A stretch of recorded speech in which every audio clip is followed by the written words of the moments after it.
ಮುಕ್ತಳೆ ನಿರ್ವಿಕಾರಳೆ ನಿತ್ಯ ಸುಖ ಸಂಪೂರ್ಣೆ ನಿತ್ಯ ನಿತ್ಯ ಜಗದಾಧಾರೆ ಮುಕ್ತಾ ಮುಕ್ತ ಗಣವಿನುತೆ ಚಿತ್ತಯಿಸು ಪಿಂಡ ಪವ ಶ್ರೀ ಪುರುಷೋತ್ತಮನ ವಕ್ಷೋ ನಿವಾಸಿನಿ ಭೃತ್ಯ ವತ್ಸಲೆ ಕಾಯತ್ರಿ ಜಗನ್ಮಾತೆ ವಿಖ್ಯಾತೆ.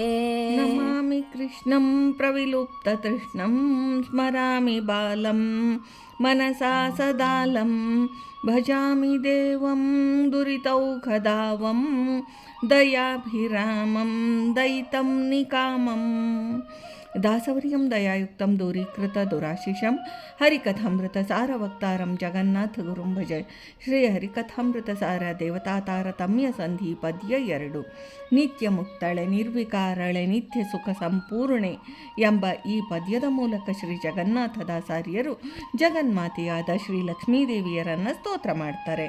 ನಿತ್ಯ ಮುಕ್ತಳೆ ಅನಾದ್ಯನಂತ ಕಾಲದಿಂದ ಶ್ರೀ ಪರಮಾತ್ಮನೊಡನೆ ಸಹಯೋಗಿಯಾಗಿರತಕ್ಕವರು ಶ್ರೀರಮಾದೇವಿಯರು. ಸರ್ವಜೀವರಿಗೂ ಸಹ ಪರಮಾತ್ಮನೊಡನೆ ಸಹಯೋಗವು ಅನಾದಿ ಕಾಲದಿಂದ ಇದ್ದರೂ ಸರ್ವಜೀವರು ಲಿಂಗದೇಹದಿಂದ ಬದ್ಧರು. ಚಿತ್ಪ್ರಕೃತಿ ರೂಪಳಾದ ಶ್ರೀ ಲಕ್ಷ್ಮೀದೇವಿಯರು ತ್ರಿಗುಣಾತೀತರು. ಅವರಿಗೆ ಅನಾದ್ಯನಂತ ಕಾಲದಿಂದಲೂ ತ್ರಿಗುಣಾತ್ಮಕವಾದ ಲಿಂಗದೇಹದ ಸಂಬಂಧ ಇಲ್ಲ. ಕರ್ಮಬಂಧನ ರಹಿತರಾದ ಲಕ್ಷ್ಮೀದೇವಿಯರು ನಿತ್ಯ ಮುಕ್ತರು. ದ್ವಿತೀಯ ಕಕ್ಷಾಪನ್ನರಾದ ಶ್ರೀ ಲಕ್ಷ್ಮೀದೇವಿಯರು ನಿತ್ಯ ಈಶಾಧೀನರೇ ಆಗಿರುತ್ತಾರೆ. ಪರಾಧೀನ ವ್ಯಾಪ್ತ ಸೃಷ್ಟಿ ಅವರಿಗೆ ಸೇರಿದ್ದು. ಈಶಾಧೀನತ್ವವಿದೆಯೇ ಹೊರತು ಬ್ರಹ್ಮಾದಿ ದೇವತೆಗಳಂತೆ ಪ್ರಾಕೃತ ಸೃಷ್ಟಿ ಇಲ್ಲ. ನಿರ್ವಿಕಾರಳೆ ಪ್ರಕೃತಿಯು ತ್ರಿಗುಣಾತ್ಮಕವಾದದ್ದು. ಗುಣಗಳ ವೈಷಮ್ಯದಿಂದ ಸೃಷ್ಟಿ ಕಾರ್ಯ ಜಗತ್ ಸೃಷ್ಟಿಗೆ ಕಾರಣವು. ತ್ರಿಗುಣಗಳ ಕಾರ್ಯವು ಜಗತ್ ಸೃಷ್ಟಿಯು ತ್ರಿಗುಣಗಳ ಸಮ್ಮೇಳನದಿಂದ ಪರಿಣಾಮ ರೂಪವಾಗಿ ವಿಕಾರ ಹೊಂದಿ ಜಗತ್ ಸೃಷ್ಟಿಯಾಗುವುದು. ಇದಕ್ಕೆ ಮೂಲ ಕಾರಣ ಶ್ರೀ ಪರಮಾತ್ಮನ ಇಚ್ಛೆ. ಅಂತಹ ವಿಕಾರಗಳಾವುವೂ ಶ್ರೀ ಲಕ್ಷ್ಮೀದೇವಿಗಿಲ್ಲ. ಇದರಿಂದ ನಿರ್ವಿಕಾರಳು ಅಂದರೆ ಗುಣತ್ರಯಗಳ ವಿಕಾರದಿಂದ ಶೂನ್ಯರಾದವರು ಎಂಬ ತಾತ್ಪರ್ಯ. ನಿತ್ಯ ಸುಖ ಸಂಪೂರ್ಣೆ ಶ್ರೀಹರಿಯಂತೆ ಶಾಶ್ವತವಾದ ಸ್ವರೂಪಾನಂದಯುಕ್ತಳು. ಶ್ರೀ ಪರಮಾತ್ಮನ ಸಹಯೋಗದಿಂದ ಶ್ರೀರಮ ಸ್ವರೂಪಗತ ಅಪ್ರಾಕೃತಾನಂದವು ಉದ್ರಿಕ್ತವಾಗುವುದು. ಇದರಿಂದ ಲಕ್ಷ್ಮೀದೇವಿಯರಿಗೂ ಸಹ ನಿತ್ಯಾನಂದಪ್ರದರು. ನಿರಂಜನನಾದ ನಿರೂಪಮರು. ನಿತ್ಯ ಮುಕ್ತಳು ನಿರ್ವಿಕಾರಳು ನಿತ್ಯ ಸುಖಪೂರ್ಣಳೂ ಆಗಿರುವ ಶ್ರೀರಮಾದೇವಿ ನಿತ್ಯ ಮತ್ತು ಅನಿತ್ಯವಾದ ಸಮಸ್ತ ಜಗತ್ತಿಗೆ ಆಧಾರಭೂತಳು. ಜೀವರು ನಿತ್ಯರು. ಮಹರಾದಿ ಲೋಕಗಳು ಬ್ರಹ್ಮಾಂಡ ಕರ್ಪರ. ಪ್ರಕೃತ್ಯಾತ್ಮಕವಾದ ಲಿಂಗದೇಹ ಇಚ್ಛೆ ಅನಿತ್ಯಗಳು. ಸೂಕ್ಷ್ಮ ರೂಪದಲ್ಲಿ ಪ್ರಕೃತಿಯು ಅನಾದಿ ಲಯದಲ್ಲಿ ಅಂತ್ಯವನ್ನು ಹೊಂದುವುದು. ಗುಣವಿಕಾರದ್ವಾರ ಸೃಷ್ಟಿ, ಗುಣಸಾಮಯದ್ವಾರ ಲಯ. ಶ್ರೀ ಪರಮಾತ್ಮನೇ ಚರಾಚರ ಜಗತ್ತಿಗೆ ಮೂಲಾಧಾರನು. ತರುವಾಯ ಶ್ರೀ ಲಕ್ಷ್ಮಿ ನಿತ್ಯ ನಿತ್ಯ ಜಗತ್ತಿಗೆ ಆಧಾರಳು.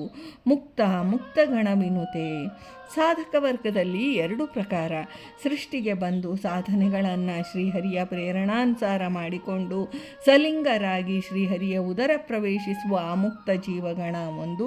ವಿರಜಾ ನದಿ ಸ್ನಾನ ದ್ವಾರ ಲಿಂಗ ದೇಹ ಭಂಗ ಹೊಂದಿ ಮುಕ್ತರಾಗುವ ಜನಸಮೂಹ ಇನ್ನೊಂದು. ಈ ರೀತಿ ಮುಕ್ತರು ಮತ್ತು ಅಮುಕ್ತರು ಉಭಯ ಜೀವ ಸಮೂಹದಿಂದಲೂ ಚೆನ್ನಾಗಿ ನಮಸ್ಕರಿಸಲ್ಪಡುವುದರಿಂದ ಶ್ರೀ ಲಕ್ಷ್ಮೀದೇವಿಯು ಮುಕ್ತ ಅಮುಕ್ತ ಗಣವಿನುತಳು. ಅಂತಹ ಮುಕ್ತ ಮುಕ್ತ ಗಣವಿನುತೆಯಾದ ಜಗಜ್ಜನನಿ ಹೇ ಮಹಾಲಕ್ಷ್ಮಿ ನನ್ನ ಬಿನ್ನಪವನ್ನು ಲಾಲಿಸು ಎಂದು ಪ್ರಾರ್ಥಿಸುತ್ತಾರೆ. ಸರ್ವೋತ್ತಮನಾದ ಕ್ಷರಾಕ್ಷರ ಪುರುಷ ಪೂಜಿತವಾದ ಶ್ರೀ ಪರಮಾತ್ಮನು ಪುರುಷೋತ್ತಮನು. ಅಂತಹ ಪುರುಷೋತ್ತಮನ ವಕ್ಷಸ್ಥಳದಲ್ಲಿ ಸದಾ ನೆಲೆಸಿ ವಾಸಿಸುತ್ತಿರುವ ಶ್ರೀ ಲಕ್ಷ್ಮೀದೇವಿಯ ಆ ಅಕ್ಷಯವಂತನ ವಕ್ಷೋ ನಿವಾಸಿನಿ ಎನಿಸಿದ್ದಾಳೆ. ಶ್ರೀಹರಿಯು ಶ್ರೀವತ್ಸಲಾಂಚನನು. ನಿತ್ಯ ವಿಯೋಗಿನಿಯಾದ ಶ್ರೀ ಲಕ್ಷ್ಮೀದೇವಿಯನ್ನು ನಿರಂತರ ತನ್ನ ವಕ್ಷಸ್ಥಳದಲ್ಲಿ ಧರಿಸಿದ್ದಾನೆ.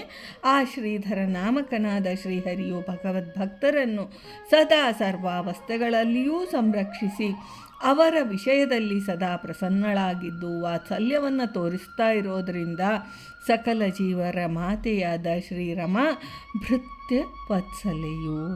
ಬ್ರಹ್ಮಾಂಡವು ಭೂಲೋಕ, ಸ್ವರ್ಗಲೋಕ, ಪಾತಾಳ ಲೋಕಗಳೆಂಬ ಲೋಕತ್ರಯಗಳಿಂದ ಯುಕ್ತವಾಗಿದೆ. ಚತುರ್ದಶಕ ಭುವನಾತ್ಮಕವಾದ ಈ ಬ್ರಹ್ಮಾಂಡಕ್ಕೆ ಶ್ರೀ ಇಂದಿರಾ ಮಾತೆಯಾಗಿದ್ದಾಳೆ. ಸೃಷ್ಟಿಕರ್ತನಾದ ಶ್ರೀ ಪರಮಾತ್ಮನೇ ಜಗಜ್ಜನಕನು. ಚಿತ್ಪ್ರಕೃತಿ ನಾಮಕಳಾದ ಶ್ರೀ ಲಕ್ಷ್ಮೀದೇವಿಯನ್ನು ಉಪಾದಾನ ಕಾರಣ ಮಾಡಿಕೊಂಡು ಶ್ರೀಹರಿಯು ತನ್ನ ಇಚ್ಛಾ ಮಾತ್ರದಿಂದ ಜಗತ್ತನ್ನು ಸೃಷ್ಟಿಸುವವನು. ಜಗತ್ತಿನ ಸೃಷ್ಟಿಗೆ ಮೂಲ ಪ್ರಕೃತಿಯು ಗುಣತ್ರಯಗಳ ವೈಷಮ್ಯವೇ ಉಪಾದಾನ ಕಾರಣವು. ತ್ರಿಗುಣಾಭಿಮಾನಿಯಾದ ಶ್ರೀ ಲಕ್ಷ್ಮೀದೇವಿ ಇದರಿಂದ ತ್ರಿಜಗನ್ಮಾತೆ ಎನಿಸುವಳು. ತ್ರಿಲೋಕಗಳಲ್ಲಿಯೂ ಪೂಜಕಳಾಗಿದ್ದಾಳೆ. ಭಾರತೀ ರಮಣ ಮುಖ್ಯ ಪ್ರಾಣಾಂತರ್ಗತ ವೃಂದಾವನ ವಿಹಾರಿ. ಶ್ರೀಕೃಷ್ಣಾರ್ಪಣಮಸ್ತು.